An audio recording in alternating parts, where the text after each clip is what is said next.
sometimes I like to share a poem before I start my talk or philosophy, and I've actually chosen one, obviously inspired, and I'm thinking I'll wait to hear what the reading is first, just before I actually read this poem out. But it is really about when we're on that train and the exits that we do take, and then that void that is left behind by people's loved ones going to the spirit world, and then we're having to pick up the pieces as such and get on with our lives. So this poem sort of represents a loved one going to the spirit world. So I'd just like to share it with you. I have shared it on occasions at different places before, but I really felt inspired to share it with you all today, today. So it's called Happy. As you left this land on your onward flight, leaving our world in black and no light, your presence was love and always so true. Things will never be the same. We will always miss you. Your little reminders of memories so dear. Through music or TV, the signs are so clear. The blackness can lighten when we feel you close. Not close as we once knew, but with a new host. A host of angels that you are now part of. With your beautiful voice, singing your heart out. As you lift off high and you leave this land, remembering our times, now in the universal hands. As the time ticks further in this crazy thing called life, you are always nearer when in our times of strife. So blessed are we to know this truth, that this darkness we feel would really upset you. So we wish you well with all things bright and colours so precious, no black or white. You was never dull, you wouldn't want us to be down. So it's time to be happy for you and turn this frown around. So that poem was inspired, it's something I've written, it was inspired by a loved one dear to me. It was actually my sister that passed to the spirit world. And when someone so close passes to the spirit world, it can throw our lives into turmoil. You know, we can, knowing everything that we understand about spiritualism, about the spirit world, and that we never die, we're always left with this physical emptiness. You know, we can't have those cups of coffees and chats and hugs and kisses, that physical, or make plans to go shopping. We can't do all them things anymore in the physical. And these are the things that we miss, and they get us down, and you know, that's where the tears come. And you know, there is a life after this life, but whilst we're in that process of grief, it's very difficult to understand that, or even to be happy. Sometimes we can be actually feeling guilty for actually being happy. You know, that the first time when someone's passed away, and we laugh at something, and we feel guilty for actually laughing without that person, or laughing, and what would they be thinking that I'm laughing and I'm enjoying myself. But the reality is that those people that we know and love, those people that support us whilst they're in this life, still support us and love us from the next life. And more than anything in this world, they want us to be happy. They want us to live our lives in the best way that we're meant to live.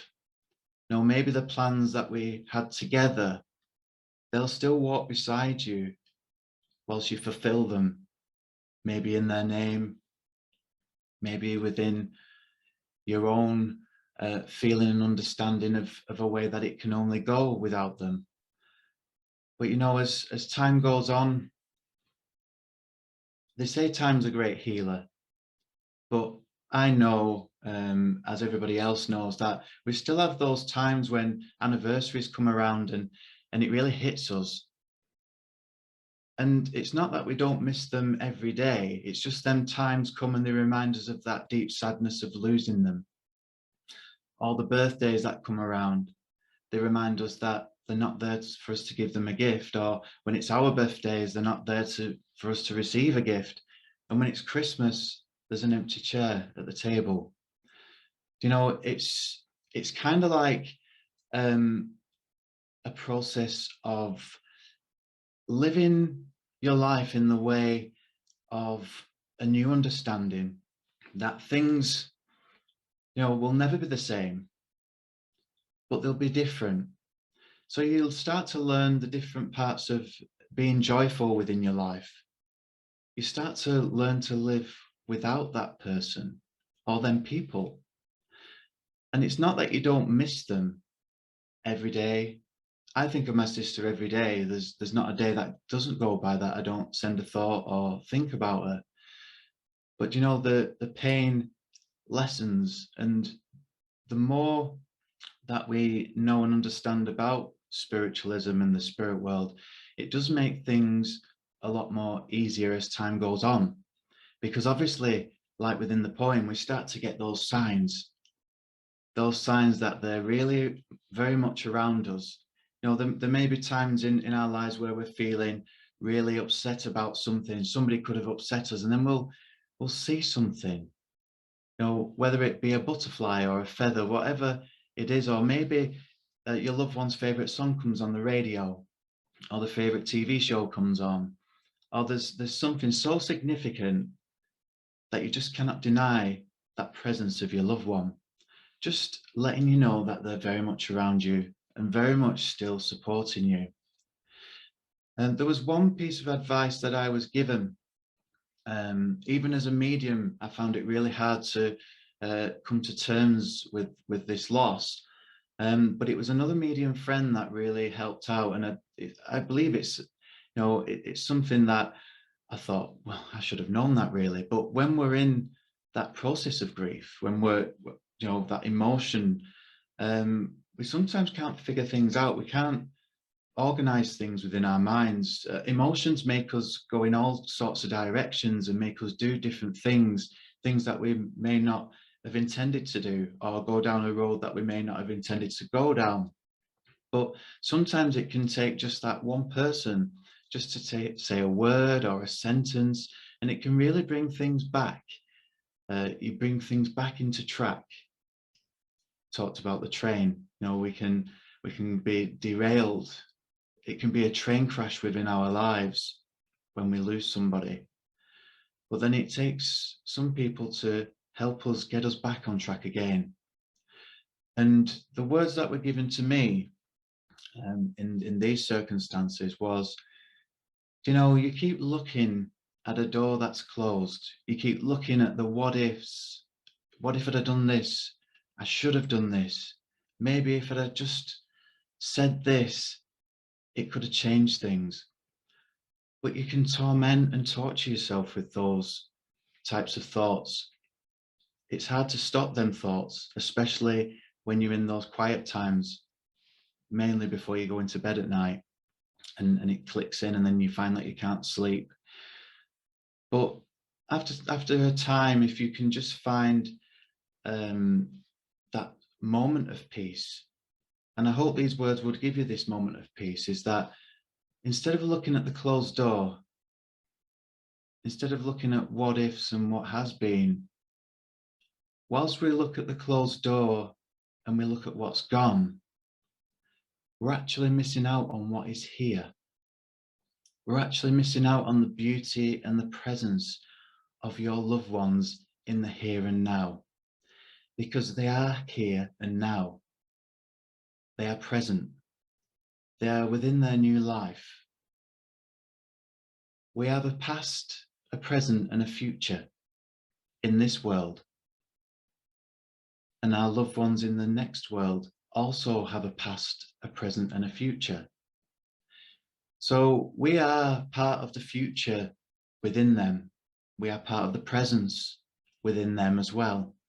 So what we can do, instead of looking at that door that's been closed, instead of looking at all them memories, it's lovely to look back on memories as well. Don't get me wrong with that.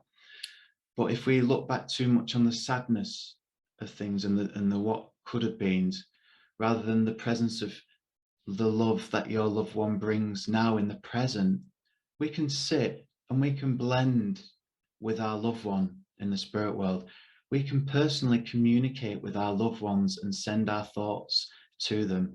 And we can get to know and understand that relationship that is now with them, rather than mourning the loss of the physical that we once had. Things will never be the same again, but we can learn to live more happily within this this sense of that they never leave us and they walk beside us in everything that we do. In our trials and tribulations, we know that they're there.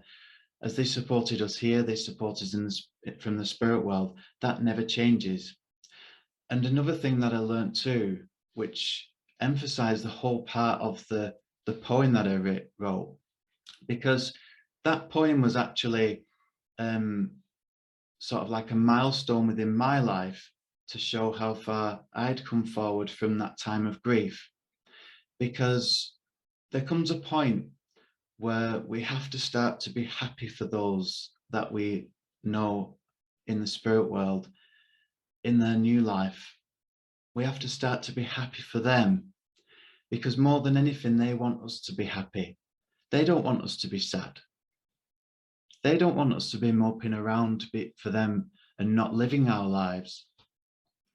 I'm sure my sister will probably want me to be a bit sad. You know, she would really, she wouldn't be having, you're not just going dancing out there, but you know, but there comes a time where if it's life limiting your existence, they don't want that. They want you to fulfill your purpose in this life. And you know, I believe that they will help you fulfill this purpose too, by being that support and being that cheerleader for you. So I suppose the moral of this talk, this philosophy, however you want to call it, a spiritual teaching, is, you know, accept that we have to go through a process of grieving when we lose our loved ones to the spirit world. That's natural. Sometimes it's messy. Sometimes people are contained with it, you know, but we've just got to be with it, you know, talk about it, express it. But as time goes on, just know that, and always remember, don't look at the door that's been closed, but look at what is now. Look at the presence of your loved one. Sit in that presence of the spirit with your loved one and get to know them, who they are now. And you'll feel so much better as time goes on. You still get the sadness at the times when there's anniversaries, and you know, when we really feel the stresses within life sometimes. We feel we miss them, that we could just talk to them, and we will get that in waves. But just know that they are very much around you, even if you cannot feel them in them times of grief. They are very much present within your life, and they will always love you, because that love will never die. Thank you.